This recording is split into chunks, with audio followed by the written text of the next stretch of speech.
A great film, huh? All right, I want to, bring up the panel to have a discussion to the film. So I'm gonna just, ooh, that's right. Wow. So I want to first call up Ted Braun, the director. So.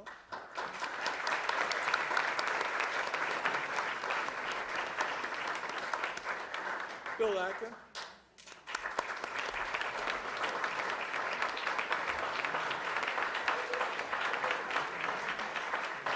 And Miss Julie Contreras.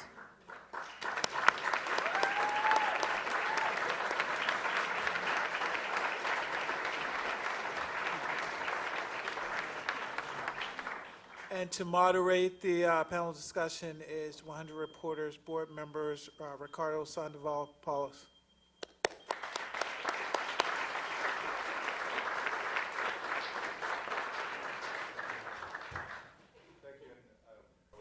Can you hear me? Oh, here we are. There we are. It's nothing worse than a radio guy finding that the mic doesn't work. Thank you. Thank you for staying with us and watching this compelling film.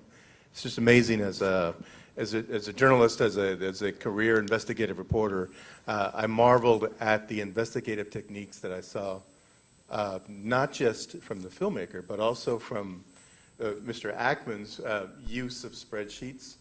Investigating costs, looking at the different ways that this company makes its money, and it's how we work. And it's amazing to see an interesting marriage on film here in this effort.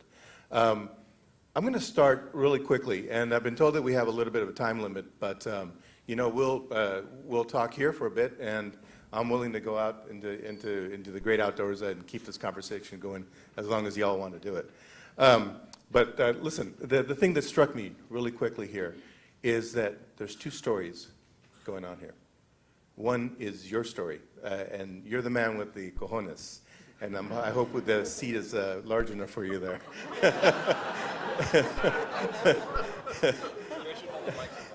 Yeah. But and then your amazing work in the community, which precedes, from what I understand, precedes Herbalife, and it just involves a long career of trying to help your community. Where would you two be without each other today? Well, I'd still be on 18th Street in Pilsen. I think that Bill Ackman today, maybe he didn't know it when he came into his business. Wall Street is a whole different world to me, and politics is a whole different world to me. But I think today in this struggle, la lucha, he is my hermano. He is my brother today in the struggle. And I think that I am happy that we've met paths in our journey because he comes from Wall Street and I come from the base. And a lot of times people at the base, we walk in the mud and stick our hands in the mud. And in reality, it's the human aspect that never gets told in movies. But thank God for a good man like Ted Braun that actually cried with me many times when we worked with many of the victims, not just Julio.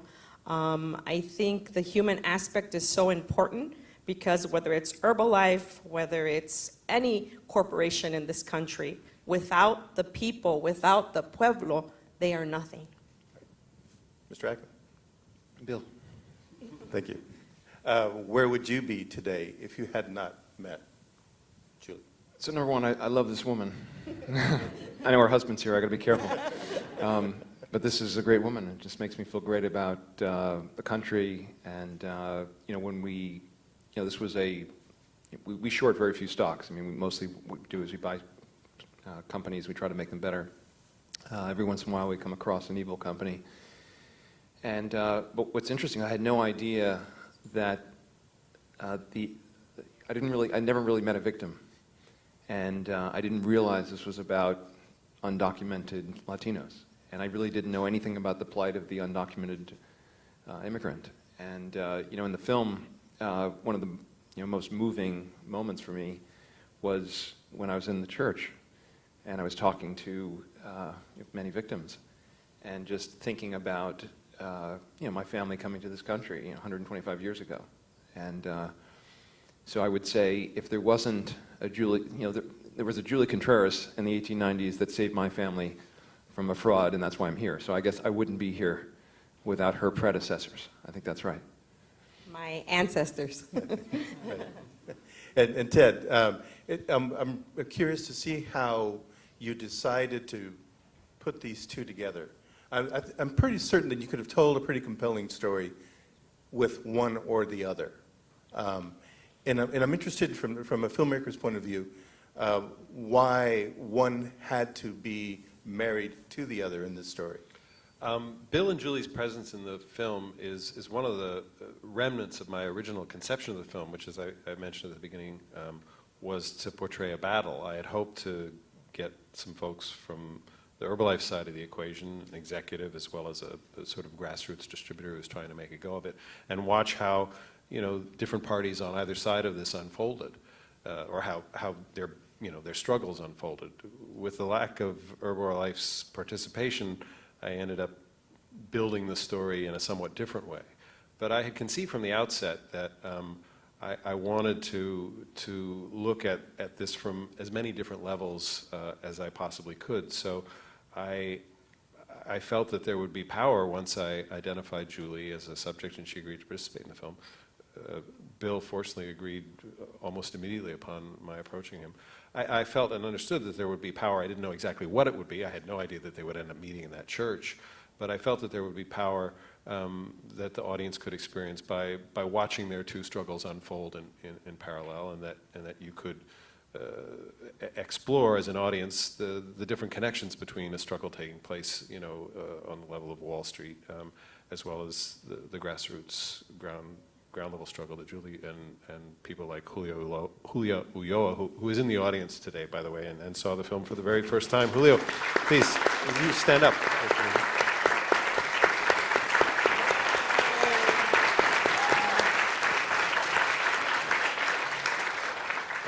I felt there would be power there, and I'm glad from the reaction of the audience and Bill and Julie that I wasn't disappointed. In my years as a journalist, I cut my teeth as an investigative reporter, investigating the savings and loan disaster in the late 80s. And I remember having a great conversation with Mr. Keating himself from Lincoln Savings and Loan. The day Charles Keating, the day before he was going to be indicted. And I tell you, the power of his speech, his presence, and the message that if he were just to be left alone, everybody would have been paid off in what was recognized as a Ponzi scheme. And I thought to myself, if I just step back and ignore the fact that I'm a journalist, I might believe this guy, right? And then you go on in the career, and I looked at drug cartels in Latin America, and I've seen that they actually exist on a Ponzi scheme also. Their distribution system is basically Amway. I'm sorry if anybody's into Amway. But it just strikes me as odd that it's so obvious. The numbers are there. The stories speak for themselves in a way. Why has it taken so long? Why did it take so long for the FTC to get to the point where it finally got this summer? What is it? And I'm going to ask, I think, a pretty provocative question. Is it the fact that the bulk of the victims are Latinos? We were very frustrated by how much time, Julie, more than how long it takes the government to act. And by the way, the FTC had a 2.5-year investigation. The restructuring that they're requiring the company to go through does not actually take effect until May of next year. So there's still another 9 months of victims being ripped off. And Herbalife is doing everything they can to figure out a way to evade the settlement. But actually, I think the FTC is comprised of hardworking, good people who want to get to the right answer. But what the company's done remarkably effectively is they hired, top law firms, Boies Schiller, and I have a little anecdote on that that's interesting. Gibson Dunn, Sidley and Austin, an army of law firms, and then an army of lobbying organizations, and they spread a lot of money in Washington. I find it remarkable. I think it's an embarrassment to the Podesta, what is their official name? The Heather Podesta Group. The Heather Podesta Group. Okay, this is an organization that is actually enabling a pyramid scheme to continue to exist. And their staff of 15 people secretly bought 173 tickets to make sure that 173 people couldn't see the film, right? We thank them, by the way, for the income. But think about the enablers here. So I had the opportunity to meet David Boies for the first time a year ago, and I sat next to him at a lunch, and I said, David, I have enormous respect for you. You're one of the greatest lawyers of our century, and your firm is representing a pyramid scheme. And I'm of the view that even a serial killer is entitled to a proper defense. But if by virtue of the law firm defending the serial killer can continue to kill for years until that serial killer is brought to trial, I think it's unethical for you to continue to represent them. Well, I saw him at the same event a year later, a few weeks ago, and he came up to me and he said, Bill, I just want to let you know that 30 days after our conversation, we withdrew from representing Herbalife. So I give actually the Boyd Schiller firm. Now, unfortunately, Gibson Dunn didn't withdraw, Sidley and Austin didn't withdraw, and it just was a reallocation of resources. And I look at Madeleine Albright. Okay, Madeleine Albright has collected, we think, something in order of $20 million from Herbalife. How has Herbalife been so successful in getting into China? Right? China is, first of all, multi-level marketing is illegal. Forget pyramid schemes. Even the structure is illegal in China. How did Herbalife get into China? Well, Madeleine Albright has very good connections in China. How did Herbalife get into Vietnam? Right? So, I was naive, okay, before I got involved in this whole story. So the answer is money can buy enormous influence in this town. And when you have very powerful lawyers, the FTC settlement, by the way, is the toughest, the restrictions are the toughest they've ever put in place against a multi-level marketing company. But they made one mistake. They left off the words pyramid scheme in their complaint. And so Herbalife, the morning before the settlement was announced, leaked to the Wall Street Journal that the FTC fined them $200 million and had determined that they were not a pyramid scheme. And the Wall Street Journal ran with that headline, which was repeated by multiple other news outlets that caused the stock price to rise. Carl Icahn came out and said that the FTC had determined it definitively was not a pyramid scheme. And later at the press conference at 10 o'clock, Edith Ramirez said, well, we didn't determine that they were not a pyramid scheme. But by not using those words, and by the SEC not prosecuting Herbalife for lying about the terms of the settlement, the fraud continues. And so, the movie is not over yet. And I find it remarkable that you have a company that trades on the New York Stock Exchange that's regulated by the SEC. And by the way, the SEC, to its credit, launched an investigation a week after we made our presentation. To its discredit, the SEC has done zero. Okay? This is a securities fraud in addition to a pyramid scheme. And the SEC has done a lot of work. We've met with them many times. They punted to the FTC, and they've done nothing. Okay, if you think about it, a company, the most material thing about Herbalife right now are the terms of the FTC settlement. The CEO has lied publicly about the terms of the settlement, and the SEC has done nothing about it, nothing. So I find that just remarkable. I wanted to make a comment. Yes. I'm from the south side of Chicago, so we call this politricks.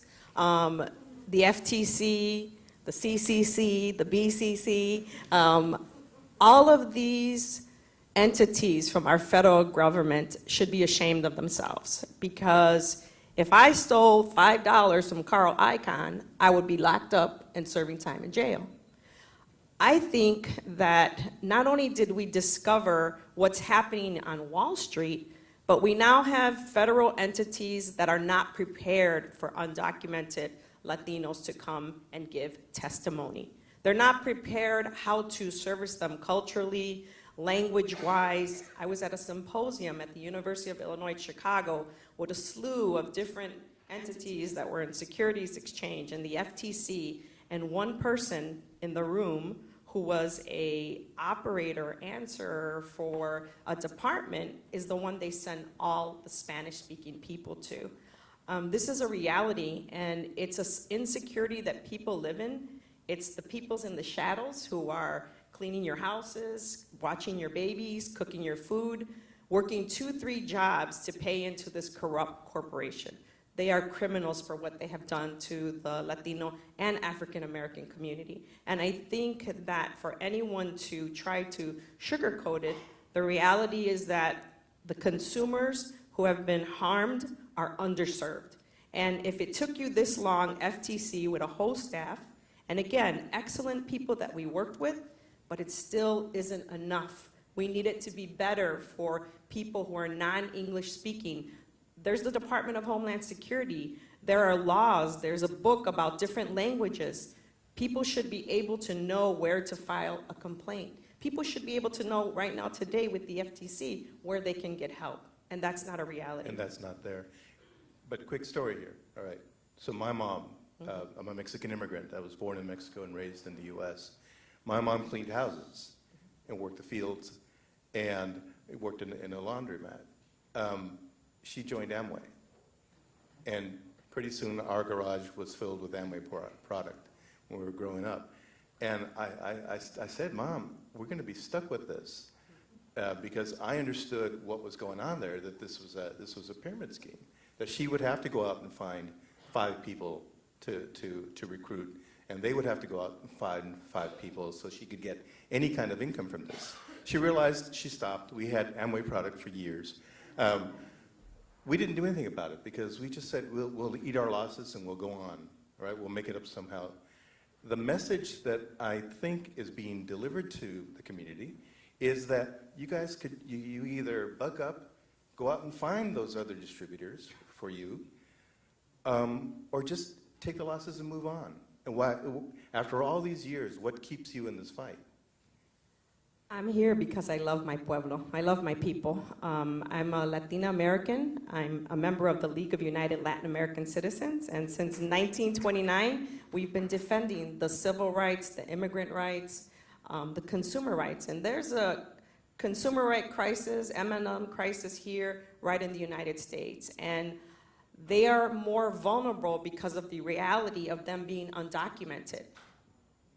Also, if Herbalife's letting them know that your legal status isn't going to be too shied upon if you go ahead and report us to the police or to the appropriate federal entity. There were 1.5 million people in the Herbalife versus Bosnick, and only 7,000 people came forward. The list that was provided to Douglas Brooks, out of the 13 people who filed inside of that lawsuit in our group, the Afuera with Herbalife campaign that we have, 10 of them, we were told, were not even on their list. So what are we to expect from millions that will be given to the government now? We need to ask questions. We need to demand respect and dignity for these people. And my hermano here has had the courage to take that bold step and say something about it. Maybe it's not in his best business interest, but I could tell you he has a pathway to the cielo for us. And that's exactly my next question. I think I checked the stock price the other day, and it was in the 60s. Does that indicate that there's still a long row to hoe yet for you? Where do you stand with this? Yeah, look, I think the company will disappear. I don't think it's years. I think, I thought it was going to be this year. I thought the FTC would deal at a death blow. The company's done a masterful job, really PR. I mean, what they're trying to do right now, the key is keeping the distributors from leaving. Right? What happens typically when the FTC sues a company for being a pyramid scheme, and they use the words pyramid scheme, all the top distributors leave and it collapses immediately. And ironically, had they done that here, they would have shut down the company very, very quickly. The company negotiated out the words pyramid scheme in order to agree to as part of an agreement in the settlement. I think the FTC, the way they thought about it was we can get $200 million to victims immediately rather than have a fight in the courts for years with top law firms. But they would never have had to have the fight with the law firms because the company would have collapsed on its own. So what the company's doing now is they're just trying to keep it going. And that's why you see Michael Johnson, they knew the settlement was coming, and they had prepared a video. We have it on our Facts About Herbalife website, where Michael Johnson goes out and says, great news. We made a deal with the FTC. This is a good housekeeping seal of approval for our business. It's total lies, but the distributors, it's a bit of a cult. And they believe it, and they keep putting money in. It's also a bit like gambling, where you've invested a certain amount of money, you don't understand sunk cost analysis, and you feel like, well, it's just a little bit more. If I work harder, and you hear the stories of people who've been successful, you think it can be you.